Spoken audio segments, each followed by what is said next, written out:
Welcome to Brain Ponderings, conversations with scientists at the forefront of brain research. It's my pleasure today to welcome Andrea Luppi. He's I guess, an equivalent of an assistant professor or associate. Not quite. No, Okay. I'm a research fellow, so it's right in between postdoc and independent research. At University of Cambridge, obviously one of the two most famous colleges in the UK. He's also, so he's in the division of anesthesia, and he's very interested in consciousness and how to get a handle on it from the standpoint of the structure of the neural networks in the brain and their activity, which it is based on, but we don't know a lot about. So I'll have him talk about how anesthesia affects brain activity and some of the work he's doing on big data sets, analyzing big data sets from functional brain imaging, what's called that human brain connectome, and so on. So in addition to being there in the division of anesthesia, Andre's in the Alan Turing Institute, if people have seen the movie, it was a great movie on Alan Turing history and his critical role in breaking the Nazi code in World War II, right? That's right. Enigma machine. And finally, Andre's a Wellcome Trust Early Career Fellow at Oxford. Does you still have that appointment? That's right. Yes, that's my primary appointment actually at the moment. Oh, that's your primary appointment. Are you in Cambridge now or Oxford? I'm employed by Oxford, but I currently live in Cambridge. Oh, okay. All right. It's confusing for everybody. So you have an interesting background. So you're obviously not British from you have a French. What's your accent? Italian. Oh, it's Italian.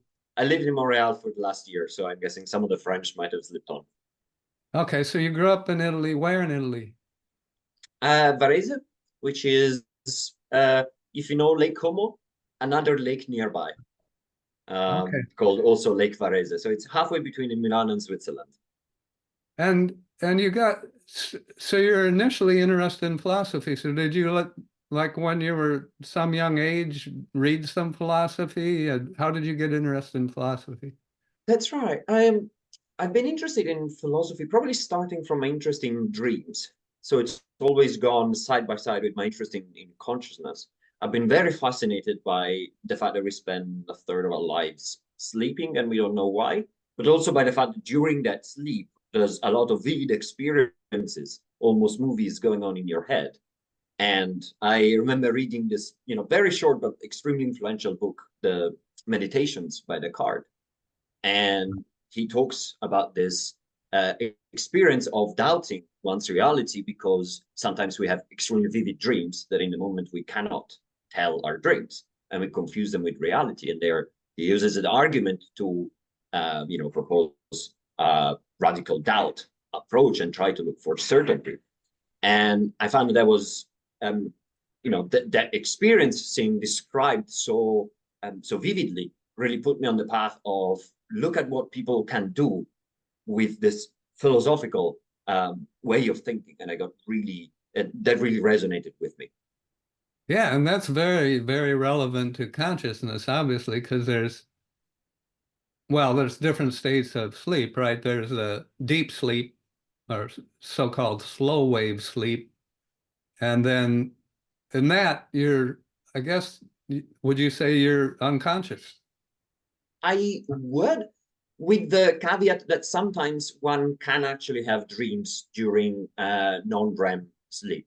The match between REM sleep and dreams and non-REM and lack of dreams is not perfect. It's just that during non-REM sleep, dreams tend to be less interesting. It's more, there's less interesting activity going on in your mind, but sometimes you can. And are you less likely to remember dreams from deep sleep? I think so. Yeah. I myself, because mostly I have these, I'll be dreaming and then I'll I'll wake up kind of briefly and then I'll go back like and continue the Mhm. dream. It's It pretty can neat. happen a bit more often with REM sleep, which is Yeah, the closest to awakening and is more prevalent as the night goes on. yeah, The closer you come to morning, the more time you spend in REM sleep. okay. And so then you went to Oxford and you got your degree in philosophy and psychology. Is that right? That's right. And then I guess at some point you really realized you really want to know what's going on in the brain rather than kind of speculate in a way about what's going on in the brain. Yeah, that's right. So most of the psychology courses that I took, even as an undergraduate, were increasingly focusing on cognitive science and then cognitive neuroscience, Yeah. and that's what really sparked my interest in going even further to the biology of what's going on in the brain. And so I pursued a master's in neuroscience that eventually led to my PhD in clinical neurosciences, which was here in Cambridge. Yeah. Okay. And then, all right, can you talk a little bit about your PhD work? Yes, absolutely. So just as a background, one of the main aspects of the PhD work and that drew me to that particular lab, I worked with Dr. Emmanuel Stamatakis and then Professor David Menon, who I think was also on the podcast a while Yeah. back. Yeah. And so this was in the division of anesthesia, and it's a very unique setup because we had access to both patients with disorders of consciousness from Professor Menon's work on traumatic brain injury. That can be the most extreme end of that, but also anesthesia. And my interest, as soon as I started to realize that you can study different ways of perturbing consciousness, I saw that there are so many differences. Sleep is not the same as anesthesia. Different anesthetics are different. That's not the same as a disorder of consciousness. And so my interest was in, let's try to find what is common across all of them, a minimum common denominator. If such a thing exists, then we can then study and say, this is it, rather than having all of these piecemeal approaches that says, this is what sleep does to the brain, but this is what anesthesia does to the brain, and it's always a bit different. I wanted a unified picture. I guess, a big believer in not necessarily in having them, but at least in looking for them. And so that was the main focus of the PhD itself, especially the first half of it, comparing functional MRI recordings from anesthesia and from disorders of consciousness, and trying to see, is there anything that is common between them? And it turns out that there are some commonalities. And it was very nice to see that more or less at the same time, some other big papers were coming out from some of the other key labs in this space, showing pretty much the same findings. So we knew that we were on the right track. And there was a very nice convergence in the field right around the time when I was doing the PhD work. So I think that was a big motivation to keep going in that way. So the way I look at consciousness, I would, and tell me if this is consistent with your thinking, that consciousness is the awareness of electrochemically encoded information that's either coming through our senses, right? Or that's generated internally based on the recalling and processing of past experiences, memories. So I'd say that is, in a way, that is more neuroscience in a definition of consciousness than I like to have. So what I mean is, the way that we often talk about it in papers, but also the way that I think about it really is a bit more philosophically derived, which is not a definition in terms of necessary and sufficient conditions, but it's the kind of definition that people will hopefully resonate with, which is consciousness is that you lose when you fall into dreamless sleep or become anesthetized, and then you regain when you wake up.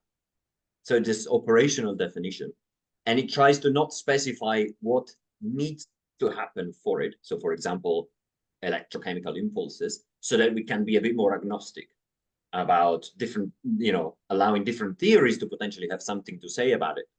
even though they might, for example, not be cashed out in terms of electrochemical inputs. But I do agree that in the end, in practice, what you described is what we think is going on, at least in the brains of humans. Yeah, I mean, awareness seems to be a good term when thinking about consciousness. Yes. So the one caveat that I would point out with that is awareness is in some sense a transitive term. It implies that you're being aware of something.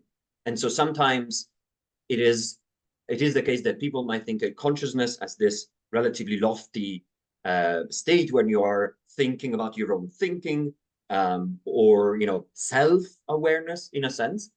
And the definition that the operationalization that we work with is a bit more basic.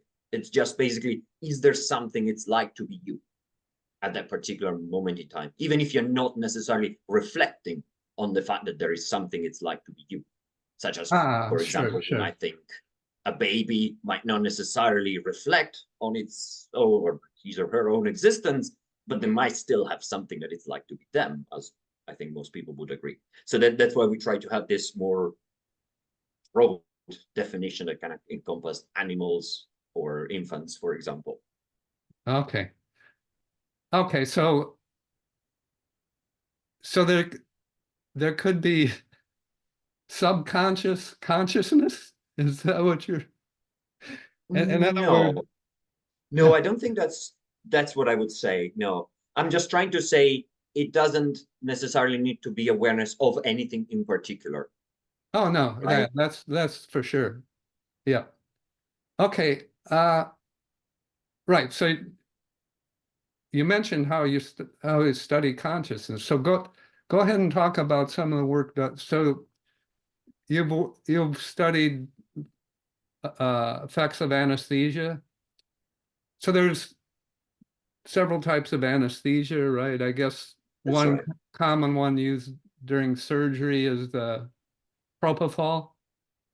Exactly.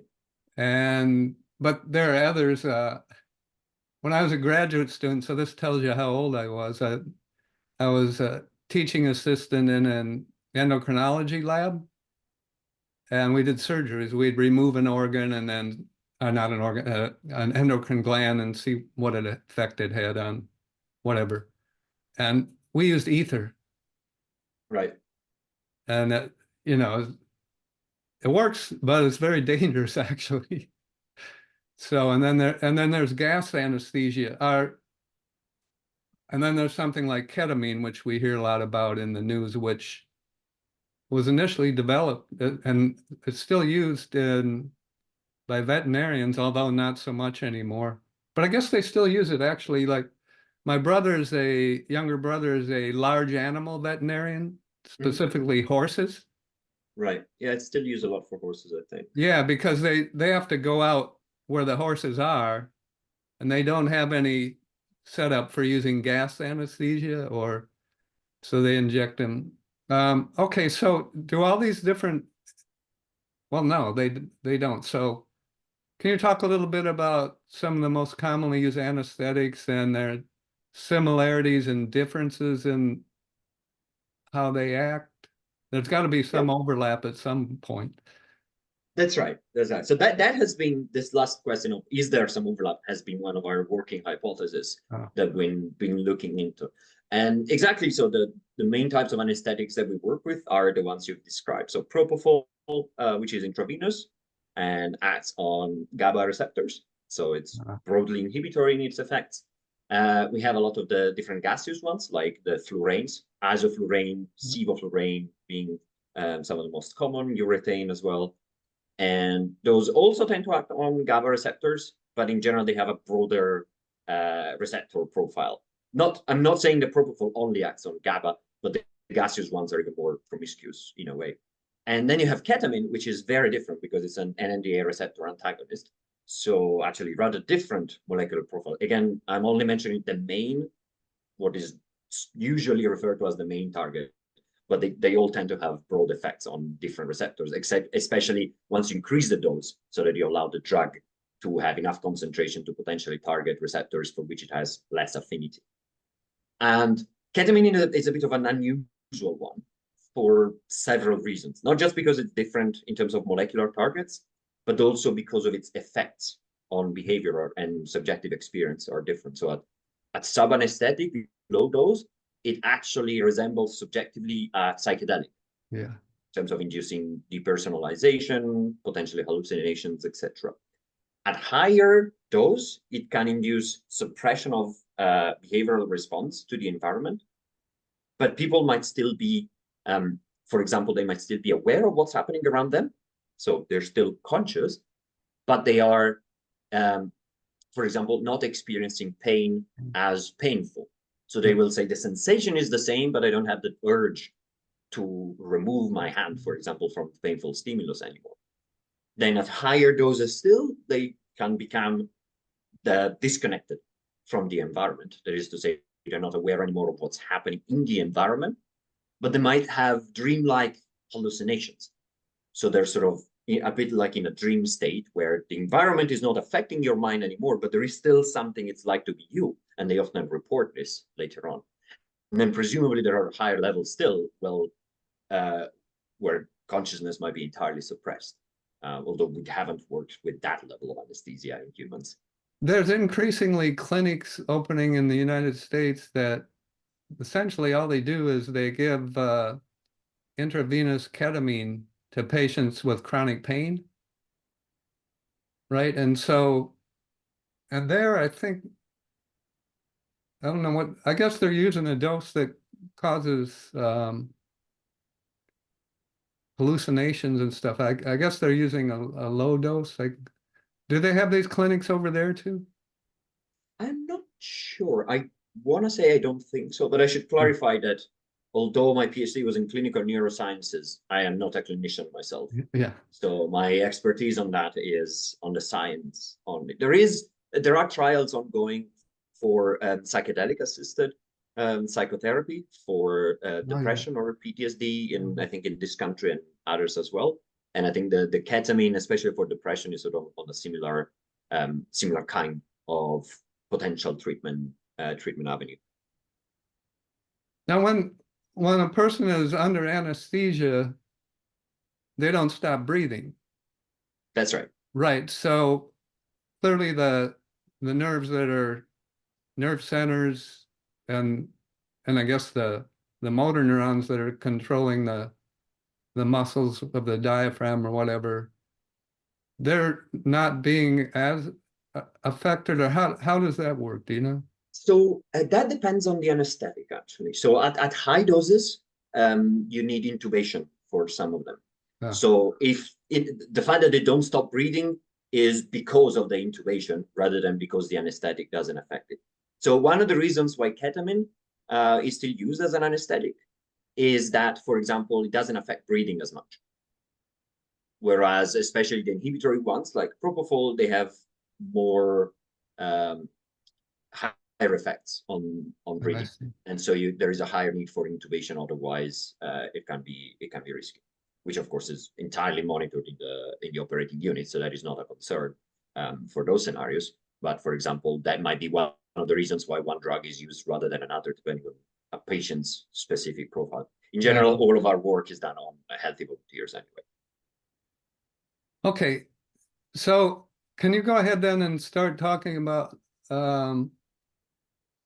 what's known and what you're finding about what happens in neural networks in the brain under anesthesia? You've also done some work, I see, in patients with disorders of consciousness caused by a traumatic brain injury, or I guess there's other. That's right. So I know you could talk for hours on just answering that question, but go ahead and just kind of tell it in the way you'd like to. Yeah. So I guess broadly speaking, I'll venture a little bit into why we focus particularly on anesthesia, and that's because even though there are many different individual anesthetics, the behavioral effects are very conserved, even across different species. And it's a very controlled way of inducing anesthesia, of inducing loss of consciousness and then inducing emergence. Whereas a disorder of consciousness, is typically chronic, as you were saying, either due to a traumatic brain injury or, for example, due to anoxia or a stroke.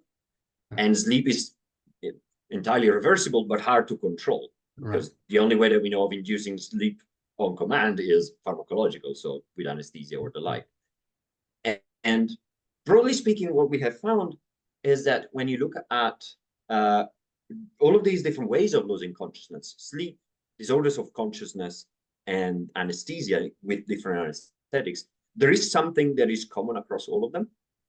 And one of the main things that we have found to be common across them, even in different species, is that they change the relationship between macro scale brain structure and function. Okay. So what I mean is, and of course, I want to emphasize, there are many different ways of looking at them and many different ways where you can find similarities. This is just one of them, but it's arguably the one that I'm most familiar with. And that is the idea that when you are conscious, the regions in your brain are all connected to each other, not all to all, but some regions are directly connected and others are connected indirectly. And they form what we call a structural connectome, structural connectivity network. And we can image that non-invasively with diffusion MRI, so we can get every person's own specific network of connections. And when you're conscious, the regions in the brain can talk to each other, and we image that using functional MRI and co-fluctuations of activity. And even two regions that are not directly physically connected can still talk to each other quite a bit. They can still be strongly coupled, even though physically they're not directly connected. And you might think this is subserving functions such as cognitive flexibility and the fact that your thoughts can vary in all sorts of directions very quickly. So you need different regions to coordinate in order to support that.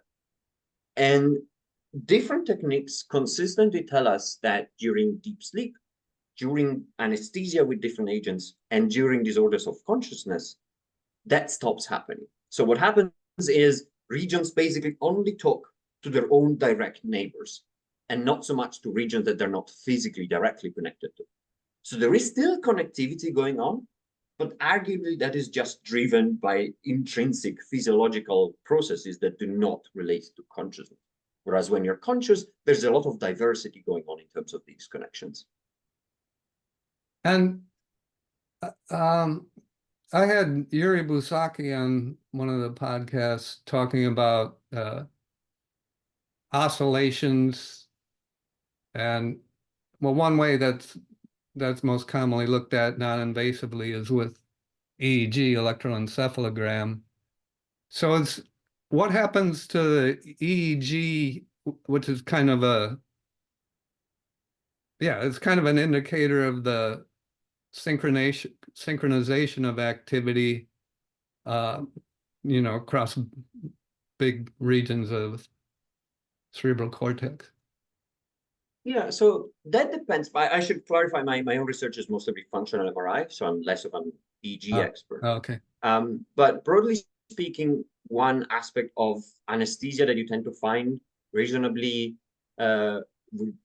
commonly is what is called as alpha anteriorization, which is basically this phenomenon whereby you have alpha activity, so activity in between 8 and 12 hertz roughly, that tends to be mostly towards the back of the brain when you're conscious, and tends to shift more towards the front when you're under anesthesia. It's quite prominent to see in many of these cases. And then as you go into very deep levels of anesthesia, as you might need for surgery, then you start having what is known as burst suppression in the EEG, which is basically little periods of high intense bursts of activity and then silence. And they sort of alternate between each other. But of course, there are many different frequency bands in the EEG, and often the picture becomes more complex once you start to unravel the relationships between them. Okay. All right. So then from your functional MRI analysis, so what databases are you looking at, right? So you yourself are not doing fMRI in a bunch of people, or that's right, or the diffuser attention to do the connectome. So there's these databases with now very large numbers of individuals fMRI data or the connectome data. So how are Yeah. you kind of mining those data to get a window into consciousness? So it's not that the in numbers of individual studies are large. Those tend to be Oh, relatively small, partly because it's costly, but also it's complicated to have intubation, have the drug, you need ah, anesthetics oh, present. okay. Yeah, yeah, Um, so what we do is we collaborate a lot. There are many groups that are interested in these questions. They collect data for some specific anesthetic or some specific psychedelic drug, and then we try to combine them and see what's the bigger picture, regardless of the specific drug that one uses, for example. Now, nice. separate to that, there are human connectome project, for example, which instead it's not anything to do with Yeah, anesthesia, yeah, but they collect a whole lot of different fMRI data that we yeah, yeah. often use. Okay. And so can you talk about gateway regions, broadcasters, and kind of your view on what because you published some really interesting work recently on this uh, kind of, well, can you talk about what's a gateway region?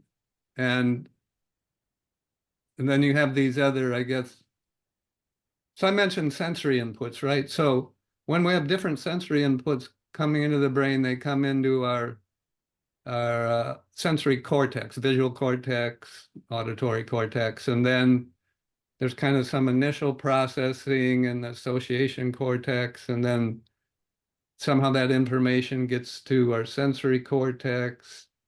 And so there's these different points along the way. Is this relevant to this idea of having gateway regions that kind of uh, a lot of information coming in and they determine what comes out? Is that? Yeah, Yeah. yeah, that's right. And this is so one of the main theories of consciousness currently out there, global neuronal workspace, from Stan Dehaene, Jean-Pierre Changeux, and recently Mashur, etc. That says that in order to have consciousness, what you need is the integration of information. And that is one aspect that many other theories, such as integrated information theory, will also agree on. Yeah. And global workspace says it provides a blueprint for an architecture whereby you have separate processing modules that act as inputs, and then also memory modules, and then eventually outputs. And what needs to happen is that they do processing largely in parallel, but then all of that information at some point needs to come together, Right. and might need to compete for access to this global workspace. And then it's integrated there. And the outcome of that is what's broadcast back to the rest of the brain, for example, to decide what action to pursue. If you see, some food on one side, but also some danger on the other side, what should you do? Not each of them can individually drive your entire behavior. So you need to put those together and decide on a course of action. And so exactly as you were saying, there are sensory and motor cortices in the brain. And then all of those eventually need to converge on the transmodal association cortices, such as prefrontal cortex or the precuneus towards the back of the brain. And what we did is we tried to look in terms of information theory, but viewing the brain as a network to say, where do these paths of information converge to enter this workspace? And so this is what we call the gateways, the entry points of this workspace. And then once the integration happens, you will have parts of the workspace whose job is, rather than taking information in, broadcasting it back to the rest of the brain, ensuring that every other piece of the brain has access to that same piece of information. And so that's what we were looking at. And we were finding that that's disrupted with anesthesia and with disorders of consciousness. Now, in laboratory animals like rats and mice, we can do a lot of invasive things to their brains, and so this can't be done in humans, I guess. But it would be interesting to is there any value in doing experiments where you would inject local anesthetic into one brain region, or conversely, that in someone who's unconscious, you could stimulate so for example, what if you stimulated neurons in these gateway regions in someone who's unconscious? So I guess ethically these aren't possible, or is there, what, have you thought about that? Yes, so we have not done that in humans, but we do have actually some work that was recently published in macaques, Ah, where so one of the collaborations that we have is with a group in Paris from Bashir Jaraya and his team. And what they have is, it's a very complex setup because they have macaques who are being scanned in fMRI while also having EEG monitored to ensure what level of arousal they're at. Then they're receiving anesthesia. And on top of that, they have a deep brain stimulation electrode implanted in their brain that allows to stimulate different nuclei of the thalamus. And what they found is that there is, and this has been replicated by other groups, as independently found rather by other groups as well, is that if you stimulate the central thalamus, centrolateral, centromedian thalamus, the monkey wakes up. Even though you're still pumping it full of propofol, the behavioral arousal on a scale of 0 to 11 goes from 0 when it's anesthetized to back to 9 out of 11 when wow. you're stimulating this, even though you're still infusing propofol. And this doesn't happen if you stimulate a control subnucleus, so a different nucleus of the thalamus, nothing happens. So it's very location specific. So just a little neuroanatomy for people who are listening and don't know, the thalamus is kind of where information from our different senses converges, right? And for example, there's the lateral geniculate nucleus for the information from our visual system, or others. And so, and that's not, so when they, so you have an anesthetized non-human primate, the rhesus monkey, and you're doing fMRI and EEG, and then they have electrode that can stimulate different regions of the thalamus.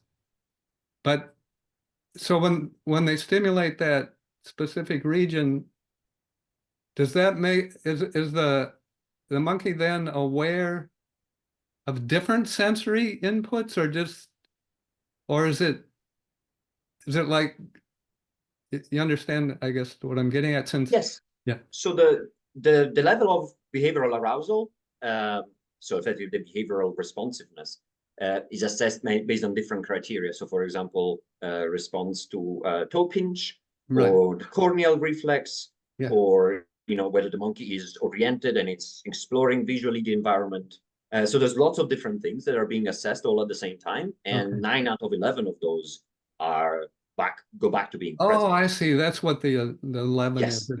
Okay. And I should add, we also looked at this structural function coupling that I was mentioning earlier. And what we found is that this level of stimulation that restores consciousness in the monkey also restores the structure function decoupling that you see during awake macaque and during awake human as well. So it's bidirectional control from a single location within the thalamus. You're controlling the structure function coupling of the entire cortex.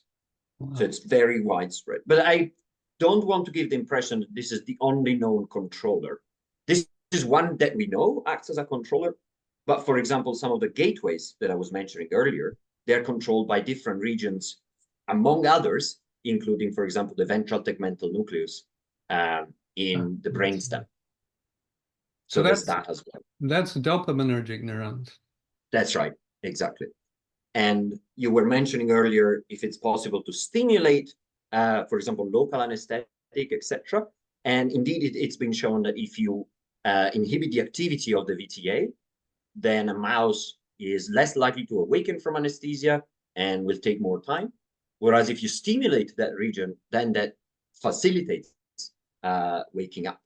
And some similar results for the thalamus were observed in disorders of consciousness patients. So in those patients, it can be possible to obtain ethical permission from the family and from ethical boards to perform a stimulation experiment, try and awaken them.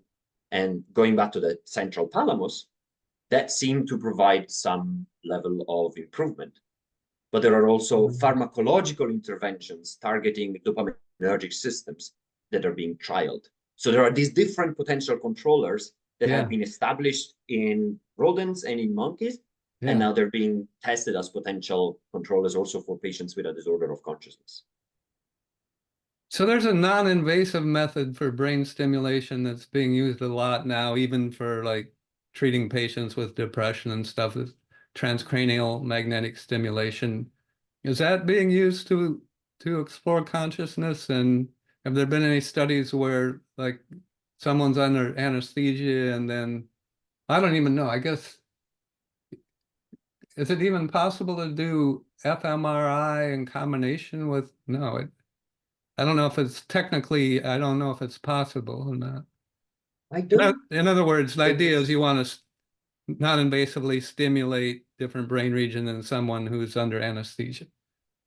Yeah, so it is being used, but not, at least not much, for specifically trying to awaken patients or individuals under anesthesia, as much as it's being used in combination with EEG as a way of reading out the level of consciousness that the person is under in a way that doesn't require their behavioral response. It's called the perturbational complexity index. And the group of Marcello Massimini in Italy has been developing this very, very extensively. It's probably one of the very best ways that we currently have of telling whether someone is conscious without requiring them to perform tasks or assessing whether they can. So it's a combination of TMS pulses, and then you see how complex the ripple, the EEG ripples arising from that pulse are. Yeah, interesting. Now, as far as the gateway regions, so if a person just sits in a quiet room, no noise, and closes their eyes and just kind of sits there for a while, there's this network that's called the default mode network that's active. And that network came up in some of your studies as being very important. Can you talk about that? Sure, yes. So, yeah, exactly. The default mode network comes up very often, especially when you're not doing anything in particular. That's why it's called the default mode network. Although nowadays there is a lot of increasing evidence that, in fact, it might be just doing different things from externally oriented attention, such as, for example, thinking about the past or thinking about your future, so mental projection, maybe even thinking about other minds. And now there's even evidence about its relevance for different kinds of tasks, for acquiring a new task versus performing a task that has become routine. So the default story of the default mode network is maybe not so clear cut anymore. But what we do see is that over and over again, this network, which is one of the most transmodal, it involves transmodal cortices in the human brain, and it's very expanded in the human brain compared to brains of other species. That comes up over and over again in anesthesia, for example, and disorders of consciousness. That's where we found our first evidence of overlap between anesthesia and disorders of consciousness. And that's where also these gateways that we found are all located. Every single one of them is in the default mode network. So and the connection of the ventral tegmental area, the functional connection to a shared area across anesthesia and disorders of consciousness, that sits in one of the main posterior hubs of the default mode network, the precuneus. This is really beautiful work by my colleague Lenny Spindler, who did a PhD in the same lab at the same time. So we have multiple convergent pathways that all look at the DMN and say, this is really important for consciousness. And it's really interesting to figure out what it is actually doing in the conscious brain. So all these circuits you've been talking about, the go between brain regions and the whatever, the inputs to the gateway regions, they're all excitatory glutamatergic neurons, right? And then their activity. So one looks at fMRI, in my view, one is really looking as a readout of activity of the glutamatergic neurons, which are more than 90% of the neurons in the brain. And the only way these other transmitters like GABA or dopamine affect anything, any behavior, consciousness, is by modifying the activity in the neurons that use glutamate.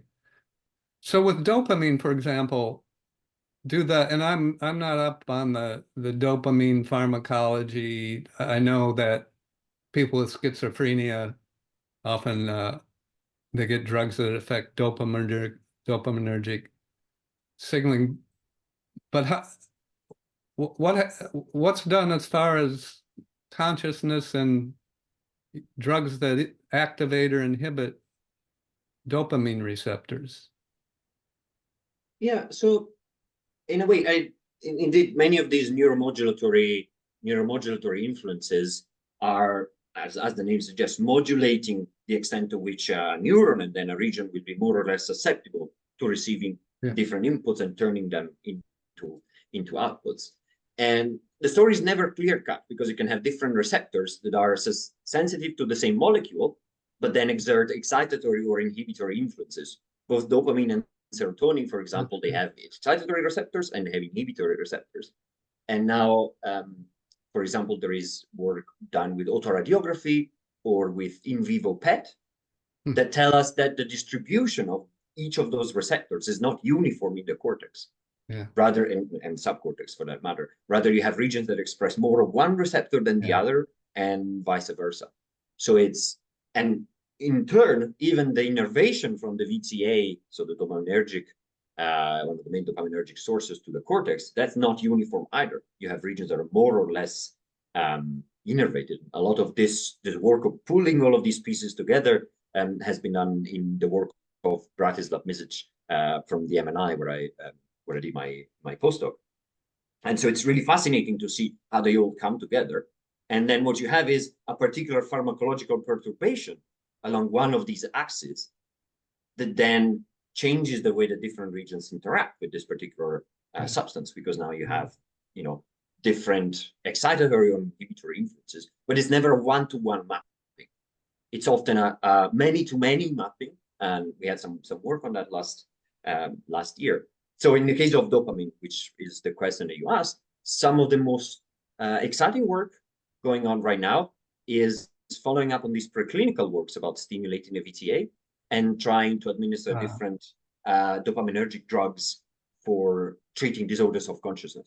So there are trials now that are trying to say, what if we could excite some of these dopaminergic tone that might not be working as properly in these patients?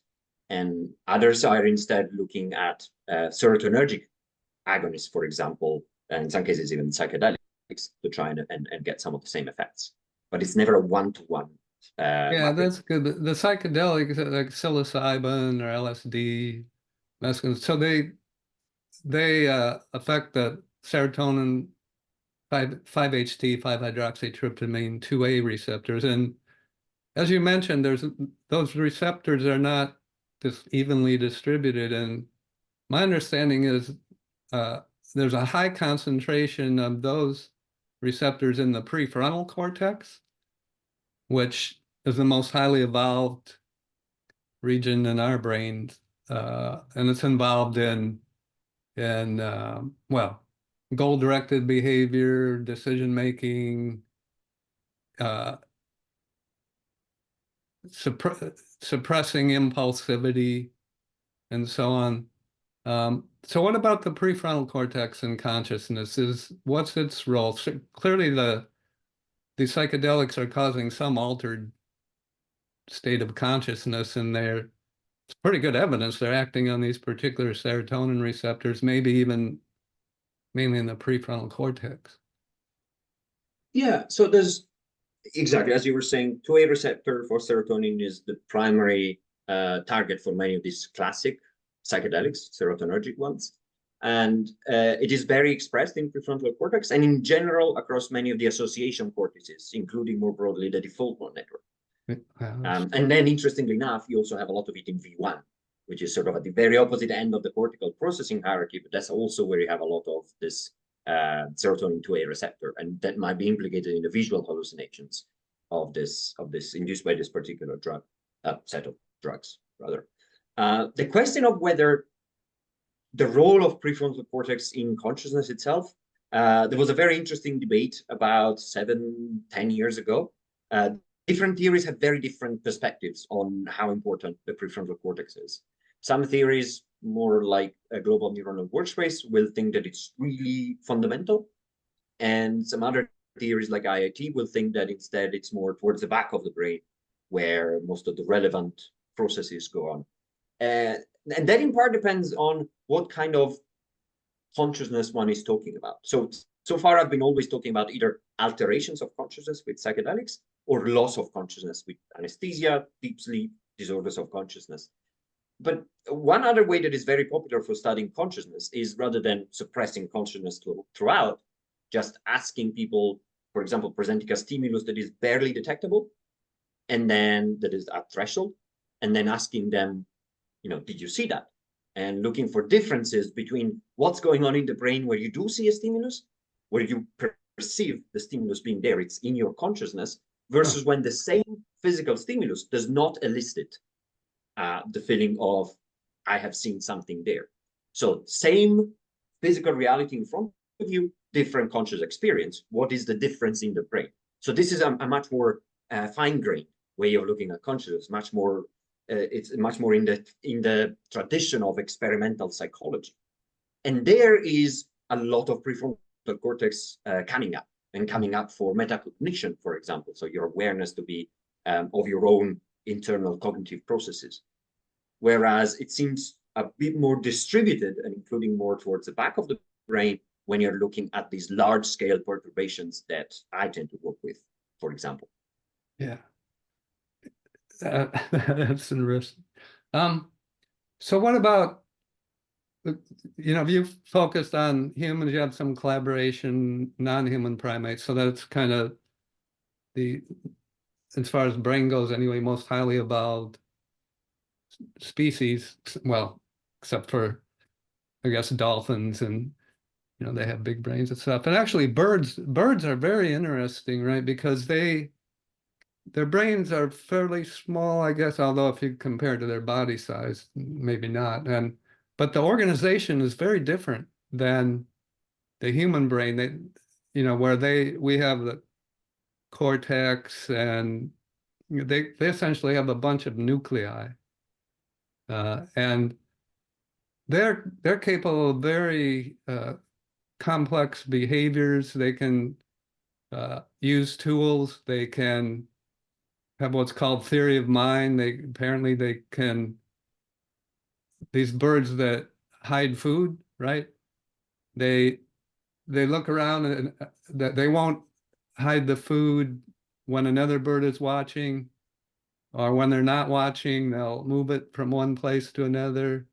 And then they remember where literally, hundreds, in some cases, hundreds of different locations of a few seeds or whatever they hide. And so what about from evolutionary perspective?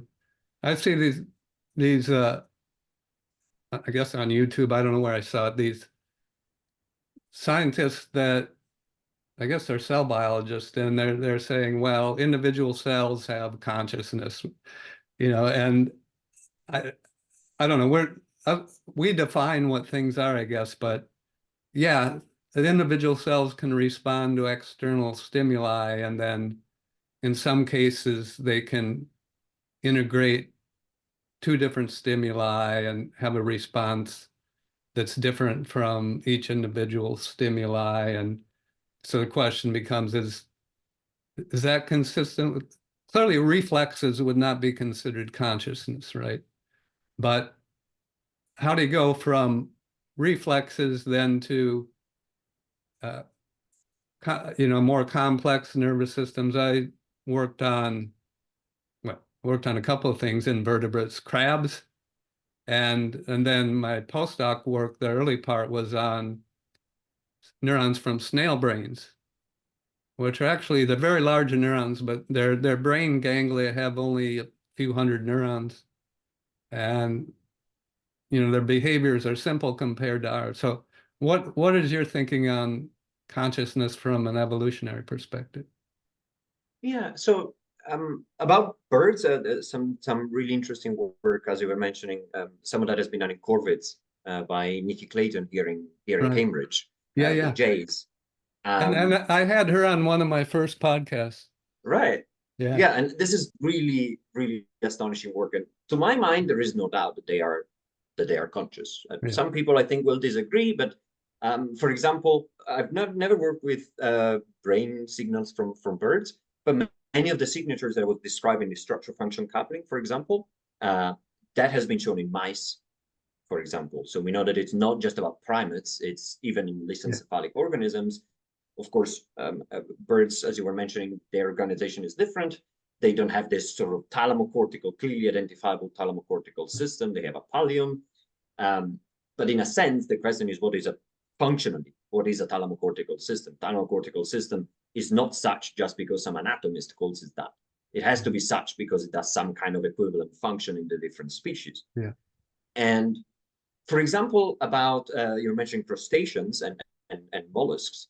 I think now the latest UK regulation for animal sentience includes coverage for those. So now you have to account for the possibility of sentience, so the ability to have sensations, including pain, in these animals. And I'd be fairly surprised if consciousness were just something that magically appears in humans.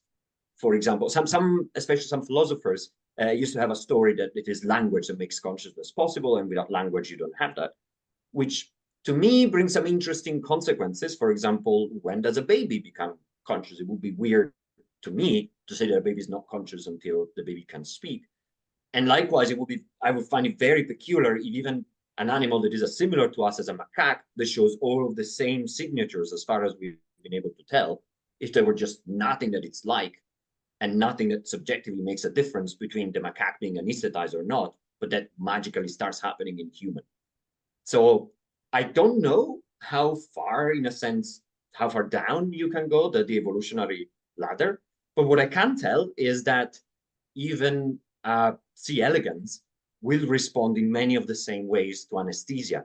Isoflurane, for example, they will put humans to sleep, and that also works on a C. elegans in terms of suppressing movement.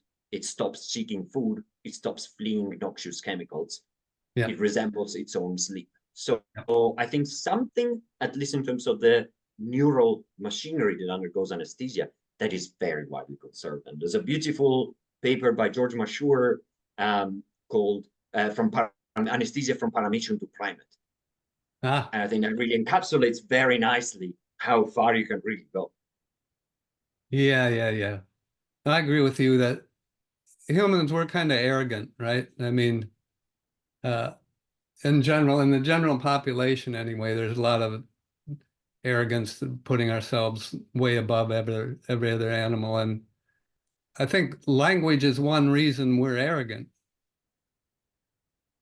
because but and also we're aware of our mortality, and that leads into a whole conversation about religions and so on, and kind of the early, actually, philosophers even, right? So I mean, early philosophers had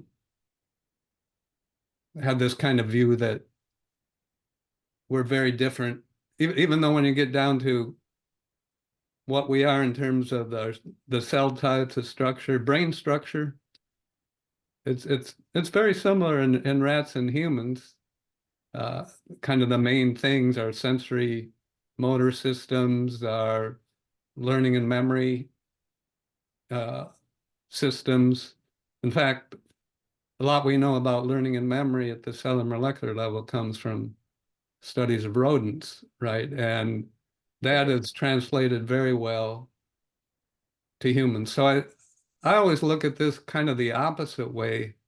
I've talked to people who study emotions, right? And like things like sadness or guilt or joy, right? And certain of those people say, well, we shouldn't attribute those kinds of emotions to animals. But I look at, from an evolutionary perspective, I look at it the opposite way.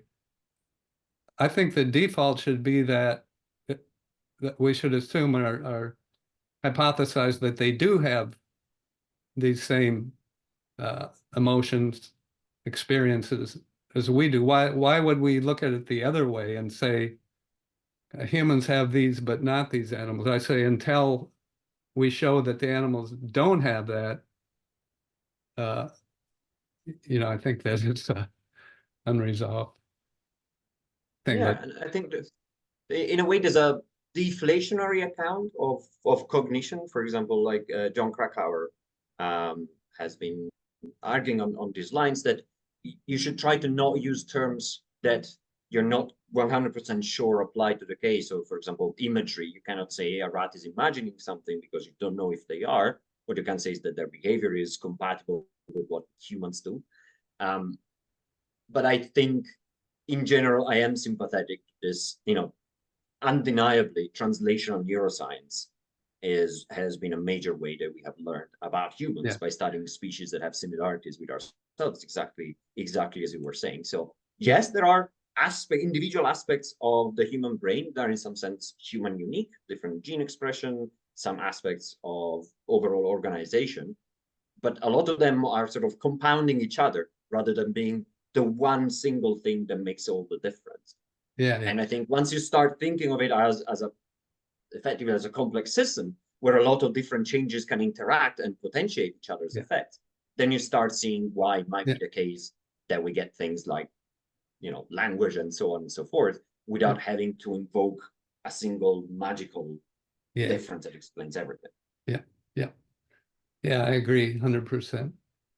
Okay, then what are your thoughts about the future of research on consciousness, and why is it important, and what might be the applications of knowledge gained through research on consciousness to like real world problems, whether it's a patient with obviously some disorder, or more broadly for society, like, are there any implications for society? Well, I mean, I think the clinical applications are the one where it's easier to see a direct potential benefit. So, for example, understanding how anesthetics work and how different anesthetics work and can potentially either potentiate each other. So if you have two anesthetics that work on separate pathways, maybe you can combine them to reduce the individual doses of each and reduce potential side effects. But you need to know if that's actually possible. Some anesthetics, for example, will be sensitive to whether the person has sleep debt or not when they're anesthetized, whereas others that don't act on the sleep pathways are unrelated to this effect. So by understanding not just the behavioral consequences, but also the neural pathways and neural consequences, I think we can improve the way that anesthesia as a clinical practice is administered and make it even safer. It is very safe, but still, we always want to be able to push the frontier of just how much we can do with minimizing effectively any pharmacological perturbation. But I think really the case of patients with a disorder of consciousness is where we can already see some of the biggest change, and there is the biggest hope for more change. So what I will say, for example, is the case of cognitive motor dissociation, which is also called covert consciousness. There was David Menon, Emmanuel Stamatakis, Yelena Bodin, and many others that just released a very big New England Journal of Medicine paper, where they're looking at over 300 patients who are all behaviorally unresponsive, so all classified as in a chronic disorder of consciousness. And then they used this very beautiful paradigm that was introduced about 20 years ago by Adrian Owen, who at the time was also here in Cambridge. And Owen and his colleagues, they said, well, rather than asking the patients to outwardly perform an actual behavior, motor behavior, let's put them in the scanner and ask them to imagine performing a behavior, specifically either playing tennis or moving around their home. And of course, we know that those will activate specific regions. Andre, so these are patients that would be considered in a coma? either a coma or a vegetative state or a minimally conscious state. So vegetative and minimally conscious are post-comatose disorders of consciousness. But they're all chronically unconscious. Okay, so their auditory system is still working, and then, okay, go on then. And so yeah. So these patients all had they were all in a coma at some point. Some of them are now in a vegetative state, so chronically unconscious, at least according to behavioral diagnostic criteria. Yeah. But then you put them in a scanner and you ask them to imagine performing certain tasks that in you or myself would elicit activity of specific regions, motor regions or parahippocampal place area for navigation. And what you see is that in about a quarter of these patients, when you tell them imagine playing tennis, the motor regions light up. You tell them to stop, the motor region stops lighting up. And then you tell them, now imagine navigating around your home, and the other region lights up. So you can establish bidirectional communication with some of these patients. And this goes up to a quarter. And this is possible because of fMRI and EEG, so neuroimaging. And it's possible because we have started taking seriously the possibility of looking at the brain to assess consciousness rather than just looking at outward behavior. So this is progress that has happened. Yeah. And I think a lot more will happen, for example, by learning in non-human primates or in mice where to stimulate to try and reawaken, as we were mentioning earlier, with deep brain stimulation, with pharmacology. And one area that we're working on ourselves a lot is computational modeling. So if you have, you can reconstruct the network of connections between brain regions, and you can then say, where would it make sense to stimulate? And you can have a model that tells you, predicting where you should stimulate to see a particular effect on different aspects of brain function. So you can do what we think of as a phase 0 clinical trial that is all in silico, but based on an individual patient's own data. And then you can say, what will happen if I stimulate here and you find a suitable region? And the idea is that later on, you might even be able to test it in actual patients or maybe in animal models first. Yeah, and so in the future, then you might collaborate with your colleagues that are doing non-human primates, that if you find some area that your data strongly suggests would be a good area to target. That's right. Exactly. Yeah. So right now, what we do have is a model that tells us that indeed the area that they did choose to target is a good one because it's better than the control site that we show. That's also better in our model. And now the question is, can we find other areas, the prefrontal cortex or VTA, that are even better for achieving the same result? That's fantastic. You've accomplished a lot in your early career. It's quite amazing. Your review article in Trends in Neurosciences was excellent. I use that a lot to kind of thank you for this. And in the description section for the viewers, and if people are just listening to this on Spotify, if you want to go to the YouTube channel, you can find these references. I'll put in links to PDFs of that article and several other recent ones that Andrea has published. And I'll somehow, I don't know how, but I missed the studies published in the non-human primates that you talked about. That's right. Yeah, it's from this year, earlier this year in Nature Communications. Okay, I'll put that one up too. Thanks. So thanks for taking the time for this, and congratulations on what you've accomplished so far. And I think you're headed for big things. Yeah, it's a really good time in your career. It's very exciting, and it really is. As you start to get funding and build up your own group, I think it'll even be more exciting mentoring. It's exciting times ahead. Yeah, we now have just a first senior author paper under review, so we'll see how that goes. But yes, it's very exciting time. So I'm really grateful that you chose to give me the opportunity to talk about this research. Thank you a lot for your attention. Okay, I enjoyed it. I learned quite a bit, and it's been great to meet you and chat with you. Likewise. Thanks a lot. Okay, bye. Bye.